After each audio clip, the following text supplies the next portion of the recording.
Достар, міне Толедоға да келіп қалдым. Енді мына жерден қарасаң величественный болып көрінеді. Бұл замок, қорған дейді ғой. Осындай. Мынау мост, мынау қорған замок 2000 жыл бұрын одан ары салынған. 2000 жылдан ары бұрын. Мынау мост осы қалаға кіретін, замокқа кіретін жалғыз есік болған. Осы жерден ғана. Сыртын бәрі айландыра, су былай айландыра, жан-жағы су. Бұрын әдейі қазып сумен істеген замок деп солай істеген ғой. Бұрынғы кезде. Қорғаныс үшін, шабуыл жасағанда. Мынау бәрі айландыра, арал сияқты ғой, су. И бірақ есік кіретін жер. Мынау воротадан кім нападать етпеді десеңіздер. Мына мосттың өзі бір тарихи мост. 2000 жыл бойы бұл жерге осы мосттан арабтар, римдіктер нападать еткен. Бұнда негізі кельттер дейді ғой, бұрын кельттер тұрған екен. Солардың қаласы, осы жақтың өз племялары. Содан мосттан арабтар, бұны, арабтар емес, Рим империясы бұны басып алған. Осы жерден өткен ғой примерно Рим империясының солдаттары, ойлаңыздаршы. 2000 жыл бұрын біздің әлі жыл санау басталмай тұрып бұл салынған қала. Біз қазір 2024 жыл қазір. Сол 2024 деп жыл санауды бастамай тұрып бұл салынған осы кейпінде тұрған қала. Осы жерден Рим империясы кельттерден басып алған. Римдықтардан кейін Вестгот дейді, олардың не екенін білмеймін, Вестготтар. Солар басып алған. Римдықтардан кейін неме басып алған? Арабтар басып алған. 1711 жыл. 1700 емес, просто жай 711 жыл арабтар басып алған. Арабтар 1081 жылға дейін 300 жыл бойы билеген бұл жерді. Анау тұрған Алькантара неме королевский замок дейді. Мынау Алькантара ғой, дұрыс айтып тұрмын ба, точно білмеймін. Мынау соның тарихи воротасы, қазір өтеміз. Римдықтар, арабтар өткен, соғысқан осы жерде бочыт болып.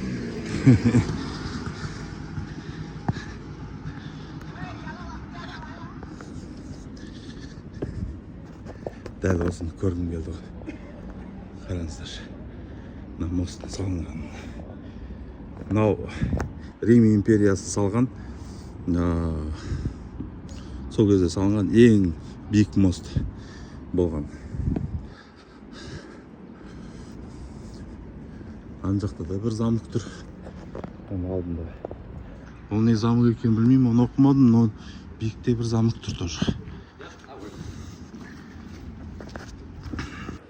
Алькантара мосты. Мәссаған. Өзім бір впечатлениемен кертірмін негізі. Мына жерден өткеніме. Бұл тарихты ұстап көргеніме дейді.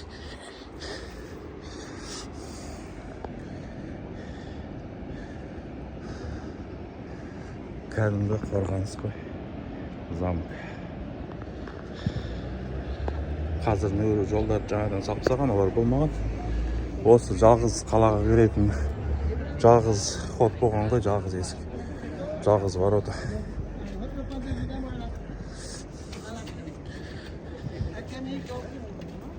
Мынау тұрған, кажется, новый, жаңа ғой. Мынау тұрған, осы негіз сол кезден бері қалған осы. Өйткені мынаны каждый соғыста құлатса отырған екен да жақсайтын. Арабтар нападать еткенде олар мостты жауып тастау үшін, кіргізбес үшін құлатып тастайды екен, мостты құлатып тастаған. Қайтадан салады. Одан кейін олармен тағы да соғысқан. Арабтардан кімдер алды? Испанецтер алды ғой деймін. Сол кезде соғыс болған, тоже құлатып тастаған. Мынау дәл осы жері, мынау міне сол кезден бері 2000 жылға тарихы бар. Мына жерден примерно бітеді ғой кинодағыдай. Нападать еткен кезде ана жерде садақшылар тұрып жатыр. Қорқынышты ғой, садақшылар ана тесіктердің үстінен атып тұрса, мына жерде сен жүгіріп кіру керексің. Мына есікті еще жауып тастайды олар. Оны бұзу керек. Анадан тұрып май құяды үстіне. Мына жерден есік бұзып жатқанда. Сондай қорғаныс. Бұлардың еще мына жердің үстінен түсетін вороталары бар. Көрдіңіздер ме? Ішінде тұр. Ворота үстінен түседі. Жауып тастайды.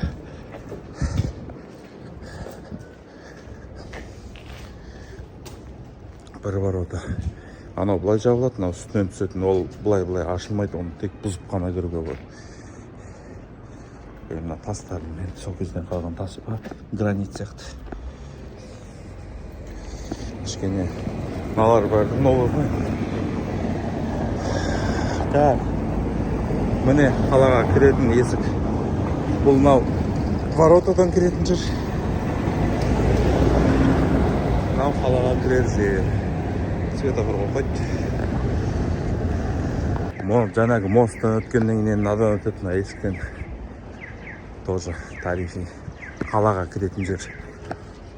Мына жерге осы замоктерге келсем, кинодағыдай көзіме елестейді, үстінен садақшылар тұрғанын, атып жатқан. Мына жерден кіргеннен кейін дүзіп өте алмайды. Жабық. Былай қарай жүру керек. Бұның бәрі әдейістелген екен соғыс кезінде басып алушылар. Бұдан кірген кезде тупик болады мына жер. Үстінен жан-жақтан ат жатады, құяды, май құяды, әйтеді, метеді, тоқтату үшін ғой сол. Олар біраз жер өту керек солар. Мынаның үстімен былай қарай жүріп. Бұл кездің бәрінде үстінен. Короче, стратегически әдейі кіретін жерін өстіп ұзын қып істеген ғой. Топик қып, айланып. Ұстап солдаттар кір жатқанда үстінен жан-жақтан ат жатады, мет жатады деген сияқты. Қорғаныс қой енді. Бейшаралар соғысып. Міне кірдік. Қай жаққа жүреміз, бар әрі жүрек.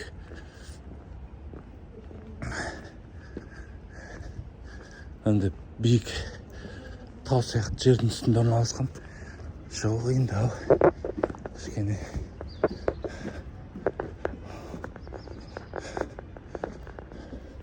стендегі қалыңдықтары бірталай екен.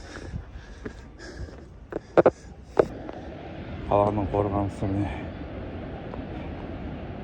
садақшылардың орындары. Ар жақ шеттен нападать етеді, мына жерде ворота. Садақшылар қорғау керек.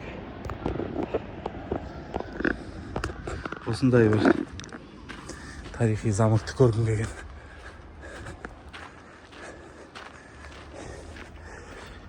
Бәлембай жылғы тарихы бар.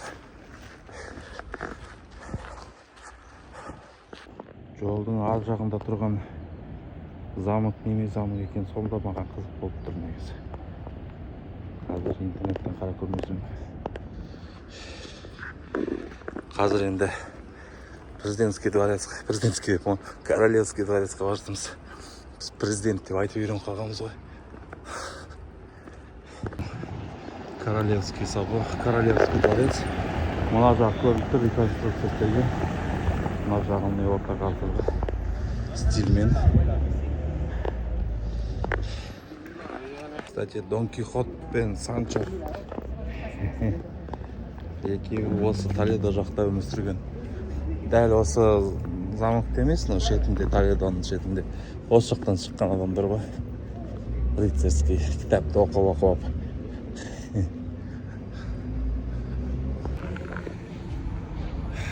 Настоящий Испанияны, настоящий сол кездің тарихын бәрін сезіну үшін Испанияның осы өмірін, духын сезіну үшін осындай жерлерге келу керек.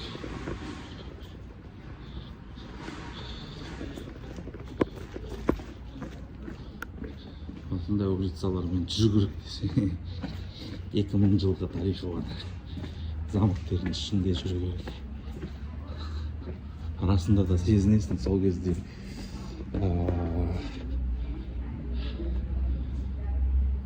О, мына жаққа барамын. Шатасып қалдым ғой. Қараңыздаршы. Қандай узкий көшелер бір-біріне жақын. Енді замоктердің іші сондай көп кезде осындай болған ғой. Мұнда қазір әлі адамдар тұра ма деп ойлаймын. Өйткені терезелер гүлдер өсіп тұр. Шетінде гүлдер өсіп қойды.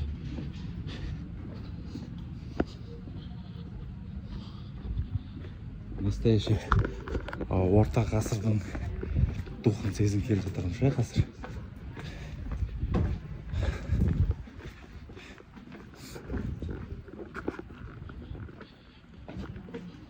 Замоктерде киноларда болды, жүгіріп жүреді адам. Қысқа осындай көшеде, жіңішке көшенің ішінде қашып. Мен картамды бір қарап алайын мен. Мына ішіне адасып кетуім мүмкін көшелердің ортасынан. Бірақ әдемі енді. Толедоның ең үлкен соборына келдік.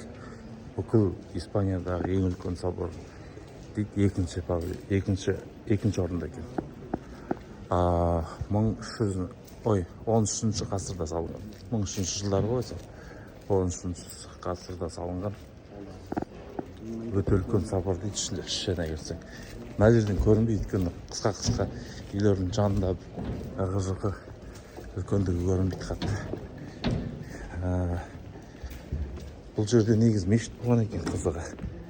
Мешіт болған, құлап қалған, соның құлаған орнына 13 ғасырда қайтадан собор салған екен.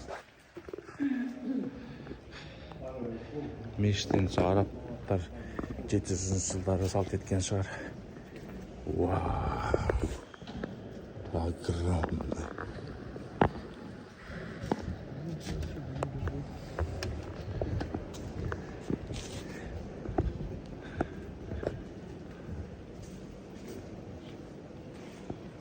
Мен мынандай собордың ішінде бірінші ретпін енді.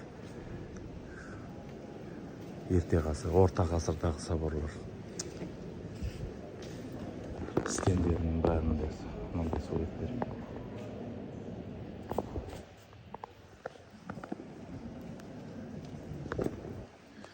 Бұл енді біз тегін көруге болатын жері. Ар жаққа ход платный екен. Оны кірмей қойын уақытында жоқ. Осының өзі көп көрініп впечатление беріп тұр маған. 13 ғасырда осындай салынған соборды көрудің өзі. Стендерін бір ұстап көрейінші, 13 ғасырда осыны қалай салды екен. Ойылап тұрып, гүлдерін салып тұрып. Сол ол кезде каждый ұсақ-түйек детальға мән беріп салынған негізі.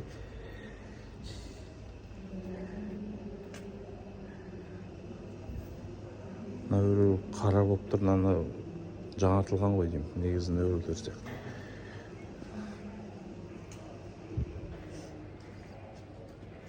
Мынандай магазин, бәрі қолын жасалады екен. It's for YouTube,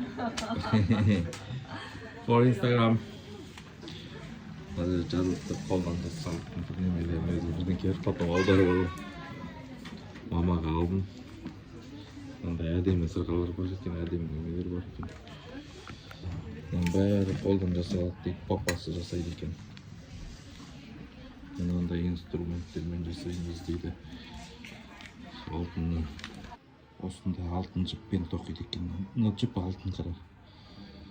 Сонымен тоқиды, мынаған соғады, инструменттер жасаңыз дейді. Өздері істейді екен, папасы. Өзі мынандай нәрсе істейді. Папасы істейді, семейный бизнестер екен. Бұл әшекейлер дамаскин деп аталады екен.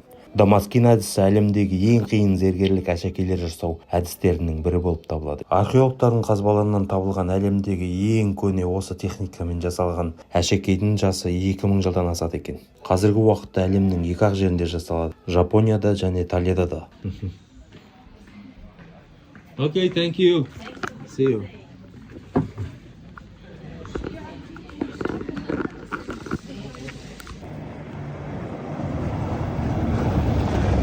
Қандай әдемі жер.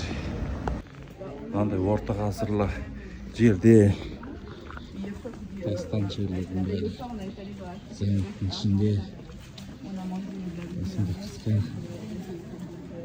көшелері қандай керемет басқадай орта ғасырлық дух сезіліп тұрады. Енді рас айтады, ана Испанияда айтқандай, испанецтер айтты ғой, Толедоны көрмеген адам Испанияны көрген жоқ, Мадридті көрген жоқ деп ойласам болады. Рас сияқты.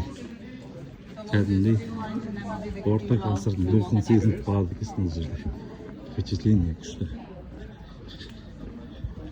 Мына қараңыздар.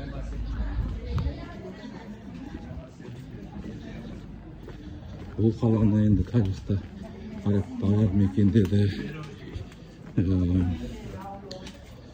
700 жылдардың оғынға дейін Рим империясы ойлаңыздар.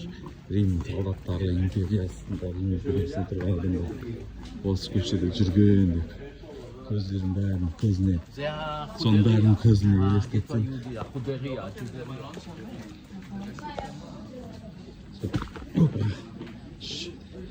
Қалай жүз адамдар кішкене жаңбыр жүріп жерлер тайғанақтау екен.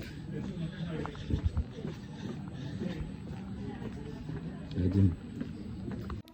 Мына ғимаратты арабтар салған екен, еврейлерге арнап, еврейлердің жиналатын жерлері қып. Бірақ салғандар арабтар. Ішінен арабтардың стилімен жасалған сезіліп тұратын сияқты. Қазір атын жазып қоямын, атын ұмытып қалдым. Санта Мария бірдеңке деп тұр. Ішіне кірсеңізші, тоже уақыт болмай тұр негізі ішіне кіріп.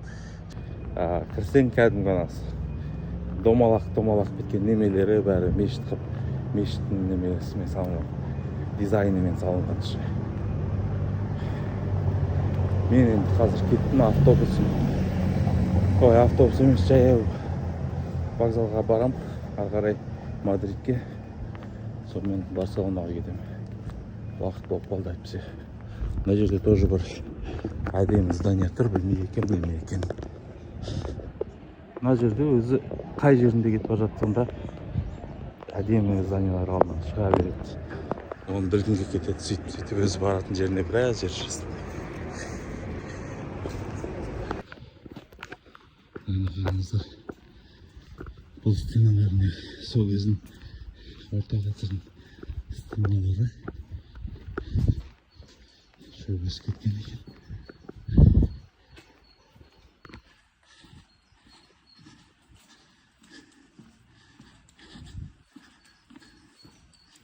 Мына жер тау үстіге шығасын, төменсіз.